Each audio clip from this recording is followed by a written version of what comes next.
No one in the room expected the alien daughter-in-law to stand up, let alone make that kind of request. People had seen her nervous before, yes, but never like this. Not with her hands trembling, not with her throat tightening, not with those luminous eyes darting from one startled human to the next, as if searching for something she'd lost long ago.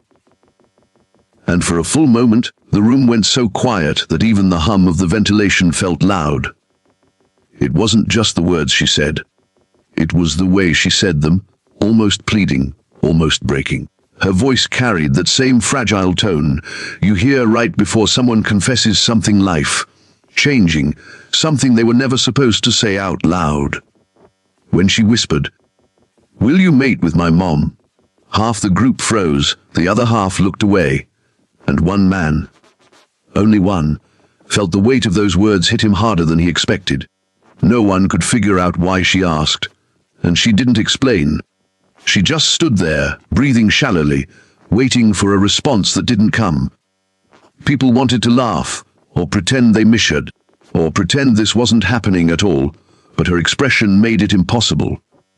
There was fear in her eyes, a hidden desperation that suggested there was more behind the question, far more than anyone understood. And the longer she stood there, the more her silence felt like a ticking clock. She didn't blink. She didn't flinch. She simply stared at the humans, waiting for someone to step forward, waiting for someone brave or foolish. Enough to ask why she needed this. Because everyone could tell she wasn't joking. Her kind never joked about anything involving family, lineage, or intimacy. Which meant whatever drove her to ask this must have been something serious, something urgent, something dangerous enough that she was willing to beg strangers for help, and that thought alone kept everyone frozen in place. Then her gaze settled on him, the one human who hadn't looked away. He didn't know why she chose him, didn't know why her eyes softened the second they met his, didn't know why his pulse jumped like he'd just been singled out for something he couldn't escape. But she stepped toward him anyway, her voice shaking as she whispered, "Please, you don't understand. You're the only one who can." And in that moment, before he even had the chance to respond, before he could ask what nightmare forced her into this, he realized something none of the others had noticed. She wasn't asking for permission.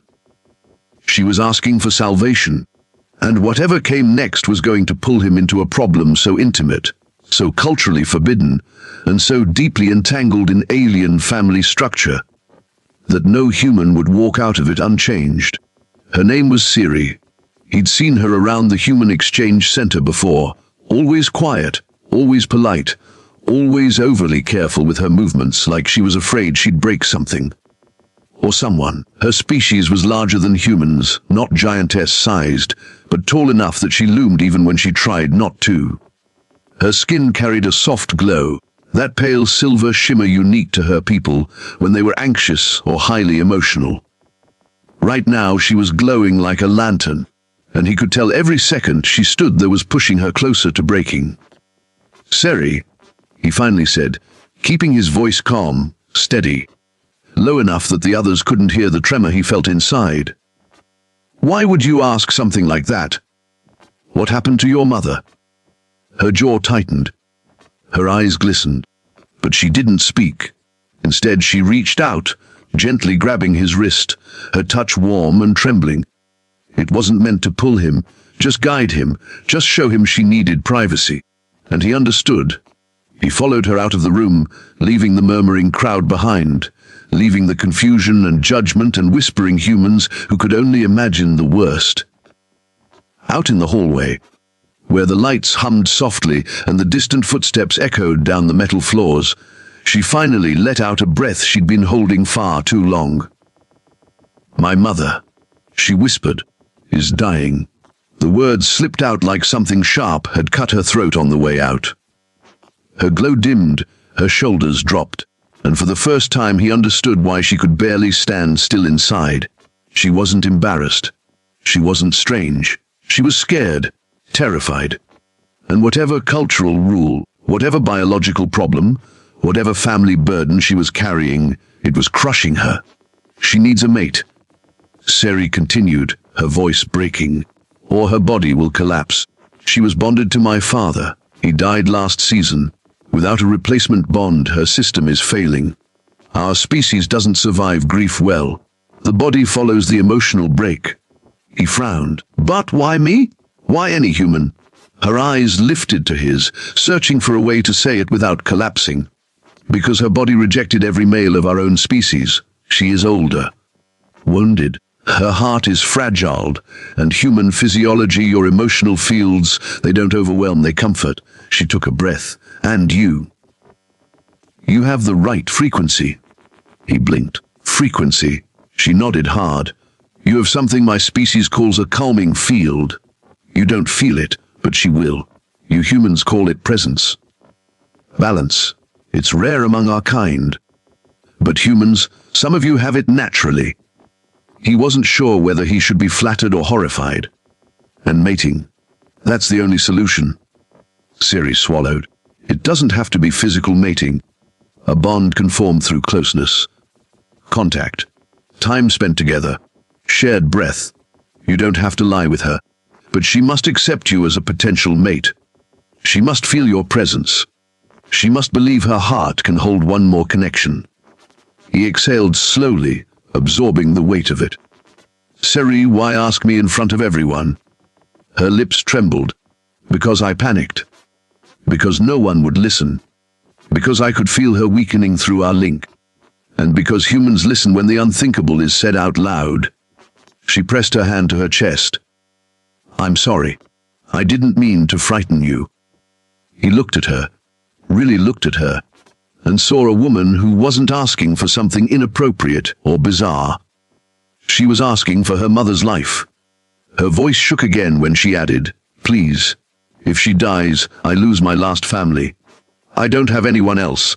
And right there, he felt something shift. Not because he understood her culture fully, not because he knew the consequences, but because Seri's fear hit him in a way he couldn't shake. It felt human. It felt familiar. It felt like the kind of desperation you hear from someone who has already lost too much. He sighed softly. Siri, I'll go with you. I'll meet her. Her breath caught. The glow across her skin fluttered like a heartbeat. And she whispered, You don't know what this means to me. He nodded. Then show me. And as she led him down the corridor toward the docking wing, toward the home where her mother waited, he already felt the pull of something deeper, stranger, and more intimate than he ever expected. He wasn't just walking toward an alien mother. He was walking into a bond he didn't understand, and a role he never asked for. Siri walked ahead of him with a pace that was both hurried and hesitant, as if her body wanted to run but her heart kept tripping over the fear of what came next. Her glow brightened each time she looked back to make sure he was following. The corridor lights reflected off her silver skin, giving her the look of someone holding herself together by sheer will. He didn't ask questions yet. He sensed she needed silence, needed a moment to gather herself before facing whatever waited behind those sliding doors. When they reached the entrance to the residential wing, she finally stopped, exhaling slowly as if preparing herself for impact. Her hands were shaking again, but she pressed them flat against the panel to unlock the door. Before stepping inside, she turned back toward him, her eyes softer, almost apologetic.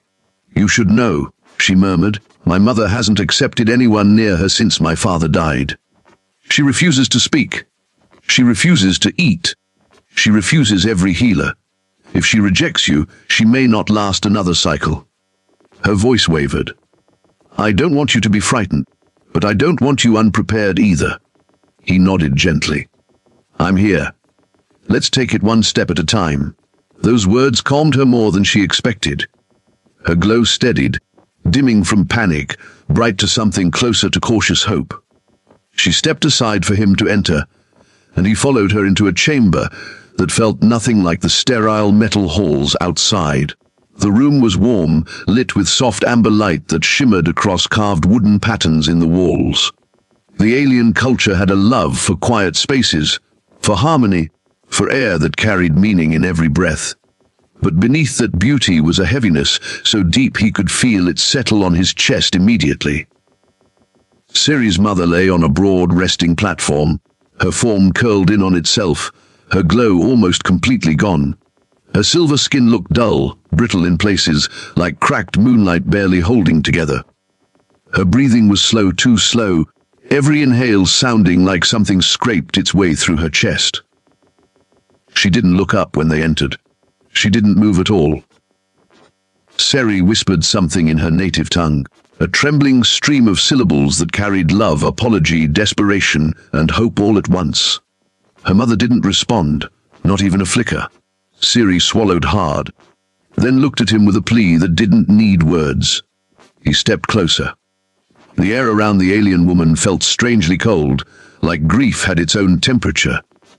He didn't know their customs, didn't know what gesture would be respectful, so he simply spoke softly, the way he would to any person fighting for breath. "My name is Alex," he murmured. "Your daughter asked me to be here. I'm not here to hurt you or replace anyone. I'm just here to help." The alien woman's eyes didn't open, but her fingers twitched, small, barely visible, but enough to catch Siri's breath. Siri whispered again, more urgently, gesturing for him to come closer, urging him with her eyes rather than words. But the moment he stepped within arm's reach, he felt something strange sweep over him. It was like a soft vibration, a low hum that passed through the air and across his skin. It wasn't painful, it wasn't frightening. It felt almost like stepping beside a warm engine, like his own heartbeat sensing with something larger. Siri exhaled shakily. "She feels you," she whispered. "Her senses are dull, but she can still detect presence." He moved slowly, lowering himself to sit on the edge of the resting platform. Siri's mother didn't pull away, didn't flinch. That alone made Siri's eyes widen in disbelief. "She hasn't let anyone sit that close," she whispered. "Not even me." He kept his voice low, steady. "Mrs. Serene, I don't know your customs. I don't know what you need or how to do this right. But your daughter is terrified of losing you. And I'm here because she believes I can help. So, if you'll allow it, I'd like to stay with you." The alien woman inhaled sharply. Just once. But her glow, faint and fragile, flickered for the first time since he entered. Not bright, just a spark. The tiniest spark. Siri covered her mouth to stifle a cry, her eyes filling with sudden hope. "She heard you," Siri whispered. "She felt you." He wasn't sure what to do next, so he simply placed his hand near hers, not touching, just close enough to share warmth. Slowly, almost imperceptibly, her fingers moved toward his. It wasn't a grab. It wasn't a request. It was instinct, fragile and honest. The barest brush of her skin against his made her glow stutter again, like a weak pulse rediscovering its rhythm. Siri stepped closer, trembling. "A bond begins with breath," she whispered. "With shared calm. With allowing another to exist in your space without fear. If she accepts your presence, she can recover enough to speak." He nodded. "Tell me what to do." Siri hesitated, her cheeks warming with a faint glow that suggested embarrassment. "Or people sit close. Very close. Sometimes with forehead contact. It's how we offer trust. But if you're uncomfortable, we can skip that step." He wasn't uncomfortable. He was curious. And more than that, he could see the effect he was already having. So he leaned a little closer. Siri let out a nervous breath she clearly hadn't expected to hold. Her mother reacted immediately, her glow flickering brighter as if she recognized an echo she had been searching for. Siri gasped. "She's responding. She hasn't reacted like this to anyone since." She stopped. Her voice cracked at the memory of her father. She steadied herself with a slow inhale. "Alex, I think she might actually be choosing you."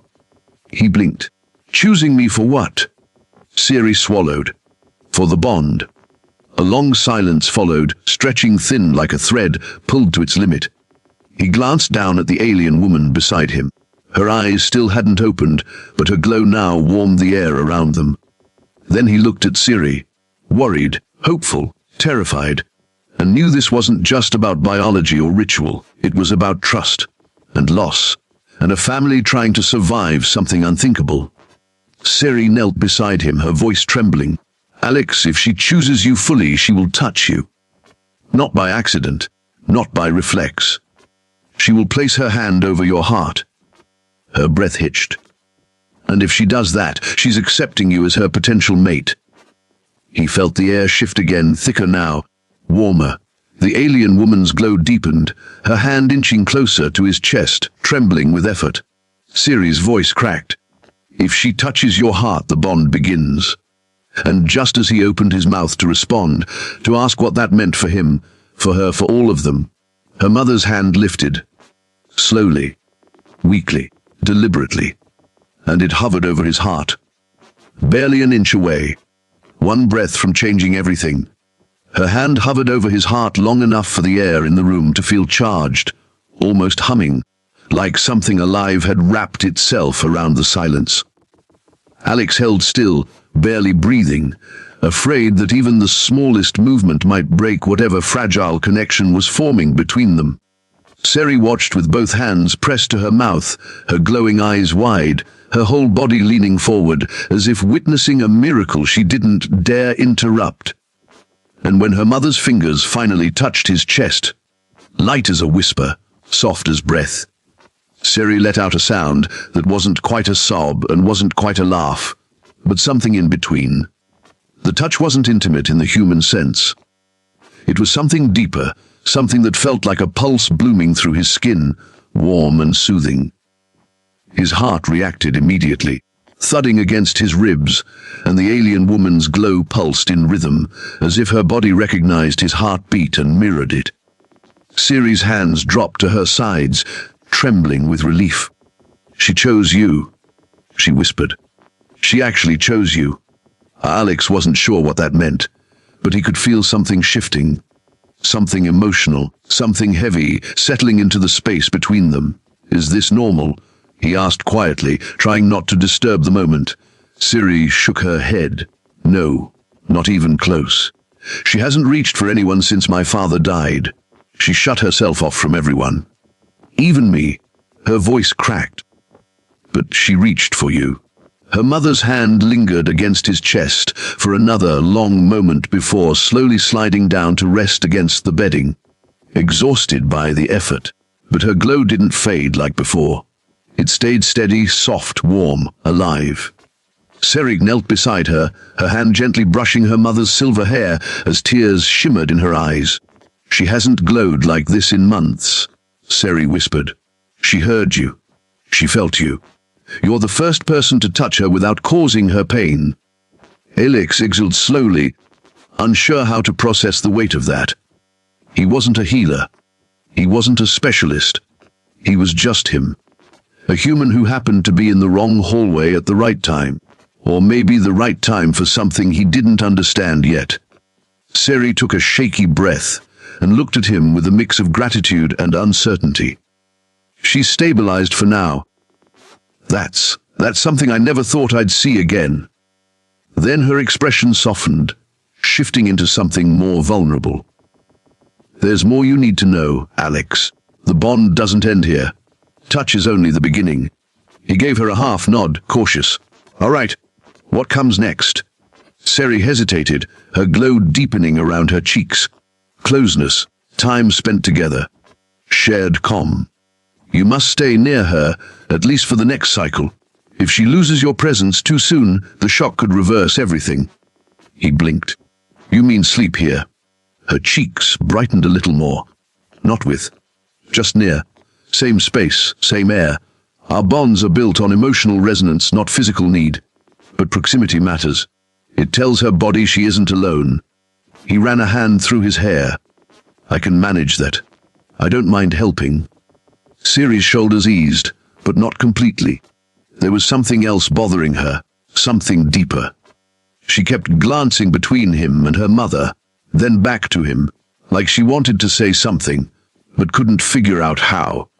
"Siri," he said softly, "what aren't you telling me?" She froze, her glow flickering like a candle about to go out. And then she took a slow breath. Alex, if this continues, if she bonds fully to you, it means more than comfort. It means she's choosing you as her future partner. Not in the romantic way humans think. It's more spiritual, more emotional. She swallowed. But the elders will see it as a formal pairing. He stared at her. So you're saying I'll be her mate? Siri closed her eyes, shame and worry tightening her expression. Yes. He rubbed the back of his neck. That's a lot. I know, she breathed. And I would never force this on you, but the bond has already begun. If you walk away now, if you reject her, her heart will break again. And this time, there won't be anything left of her to recover. He felt the weight of those words drop into him like a stone. His gaze returned to the alien woman lying beside him. Her glow steady, her breathing smoother than before, her presence no longer cold but warm, gentle, receptive. She wasn't asking for romance. She wasn't asking for intimacy. And she was asking for survival. And he was the only one who could give it. I'm not abandoning her, he said quietly. Siri's eyes widened, her glow brightening. You mean that? He nodded. If she needs someone to be here, I'll be here. If she needs comfort, I'll give comfort. If she needs presence, I'll stay near her. He paused.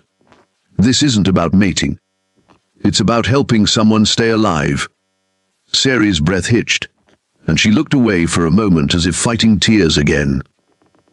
I wish you understood what that means in our culture. Humans don't realize the gravity of emotional bonds in our species. My mother, she doesn't choose lightly. Once she bonds, she never lets go. Then her voice softened. But I'm grateful. Truly. Alex looked at her, noticing something he hadn't before. The way her glow shifted when she spoke to him, the way her hands fidgeted with the long sleeves of her robe, the way her pulse flickered visibly beneath her skin. Siri wasn't just scared for her mother. She was scared for him. Scared of what this bond meant for all of them. He touched her arm gently. We'll figure this out together. The simplicity of that sentence nearly unraveled her. She looked at him with a stunned, vulnerable expression he hadn't expected from someone who carried herself with such quiet dignity. You don't know what you're offering. Maybe not, he admitted, but I'm offering it anyway. Siri inhaled shakily, her glow softening into something warmer, calmer. She sat beside him on the platform, closer than before, the kind of closeness that would have felt awkward earlier, but now felt almost natural. You should rest here tonight, she murmured. I'll prepare a space for you. She'll sleep better knowing you're close. He nodded, and as Siri arranged a low resting cushion near her mother's platform, he noticed her hands trembling. Not from fear this time, but relief, a heavy, exhausted kind of relief. When she finished, she turned back toward him. Alex, you saved her tonight. He shook his head. No, I just showed up. As Siri stepped closer, her glow brushing against his skin like warm light. Sometimes that's all it takes to change a life. Before he could respond, her mother stirred faintly, her glow pulsing in slow, steady rhythm, syncing with his heartbeat once more. And just as he reached out to check on her, her fingers curled toward him again. Her mother's fingers curling toward him a second time didn't feel like an accident. The movement was weak but purposeful, like her body was fighting through exhaustion just to stay connected to the presence she had chosen. Alex leaned closer without thinking, letting the proximity settle her. The faint glow across her skin warmed again, spreading through her arms like a tide rolling in. Siri watched with her hands clasped tightly together, her breath trembling as she took in the sight of her mother responding to someone. Finally responding. Alex, she whispered, she's sensing her rhythm to yours. That only happens when a bond begins to root. There was awe in her voice, but fear too. Fear of what this meant for him, for them, for the delicate line between help and commitment. Humans don't realize how sacred this is to us, she continued softly. Our people bond for emotional survival, not desire. The one who steadies the heart becomes part of it. He glanced at her. And you're worried what that makes me. Sari lowered her head slightly. Worried, yes, but grateful too. I didn't think she had the strength to reach for anyone again. Then she looked up at him, her eyes shimmering. And she reached for you twice. Her mother's glow brightened again, just a shade, but enough to soften some of the grayness that had dulled her features. Alex felt the strange sensation returning, like a hum under his skin, like warmth pooling along his ribs, like something inside him unfolding. It wasn't frightening. It wasn't even unpleasant. It felt intimate, gentle, almost like stepping into a warm bath after being cold for too long. What do I do now? He asked quietly. Sari moved closer, her presence easing into the space beside him. Stay with her. Let her feel that you're here. Bonding doesn't require anything more than trust and consistency. And what about you? He asked, his voice softer than he intended. Her breath caught. The glow around her cheeks deepened, her expression shifting with a sudden self-consciousness. You've been holding yourself together for her. What happens to you now? Sari looked away for a moment, as if the question reached deeper than she expected. I don't know, she whispered. For months, I've been preparing myself to lose her. I didn't allow myself to imagine anything beyond that. Then she looked at him again, her voice small. And now, there's a future that didn't exist this morning. I don't know where I fit inside it. He reached out instinctively, his hand brushing her arm in reassurance. The instant his skin touched hers, her glow responded, flaring for a heartbeat, bright and warm, like her body couldn't hide how she felt. Sari froze, breath stalling in her throat, eyes widening. Your presence, it affects me too, she whispered. I didn't expect that. He didn't pull his hand away. Is that a bad thing? Her gaze dropped to where their skin touched, her glow deepening in small tremors. No, she murmured. It's just confusing. Her mother stirred again, drawing their attention back. The alien woman's hand shifted, fingers brushing the back of his wrist with a fragile kind of trust. Her breathing steadied even more, her glow smoothing out into a warm, even pulse. It was clear the connection between them was strengthening, settling, rooting itself where grief had hollowed her out. Sari leaned close, her voice low and urgent. Alex, look at her skin. Look at the glow. She hasn't shown that level of warmth since my father died. She's stabilizing. He watched as the alien woman's chest rose in a more natural rhythm, her shoulders loosening from the tension that had held them tight. She wasn't healed, not yet, but the danger no longer gripped her with icy fingers. She wasn't slipping away. She was holding on. She's choosing life again? Sari whispered, wiping at her eyes. Because of you. Alex felt something inside him loosen. Some tightness he hadn't even realized he'd been holding since the moment Sari made her desperate plea in front of everyone. And in that loosened space, something else settled in: responsibility, yes, but also connection. Not romantic, not yet, but deeply human, deeply emotional, deeply alive. How long do I stay? He asked. Sari shook her head gently. Tonight, you stay until she sleeps fully. Tomorrow you return. After that we see how her body responds. She paused. She may need you often at first. Bonds grow stronger with time. He nodded. I'll be here. Sari exhaled shakily, as if those words carried more comfort for her than for her mother. She moved closer, almost unconsciously, until her arm brushed his again. This time she didn't pull away. Her glow softened into something warm, quiet, steady. She'll sleep soon, Sari murmured. She hasn't had peaceful rest in months. You should stay beside her, close enough for her to feel your breathing. She hesitated. And if you don't mind, I'd like to stay too. I want to be here when she opens her eyes. He didn't mind. In fact, he felt a strange comfort in her presence. Stay, he said softly. Sari lowered herself to sit beside him, her posture finally relaxing for the first time since he'd met her. They sat together in the soft amber light, watching her mother's glow smooth into steady rhythm. Slowly, So slowly neither noticed it happening at first. The alien woman drifted into true rest. Not the shallow, painful breath she had been trapped in, but real sleep. When the glow pulsed in a peaceful, even pattern, Siri finally allowed herself a long exhale. She leaned forward slightly, her shoulders dropping with exhausted relief. "She's safe for now," she whispered. "You gave her that?" Alex glanced at her, noticing how the tension left her face, how her natural beauty surfaced in the calm, how her glow reflected faintly across her features. "You did too," he said gently. "You didn't give up." Siri met his gaze, her glow deepening again, soft, warm, grateful. "You don't understand," she whispered, her voice trembling. "I wasn't ready to lose her. I didn't know who I'd be without her. And then you walked in and—" She struggled for breath.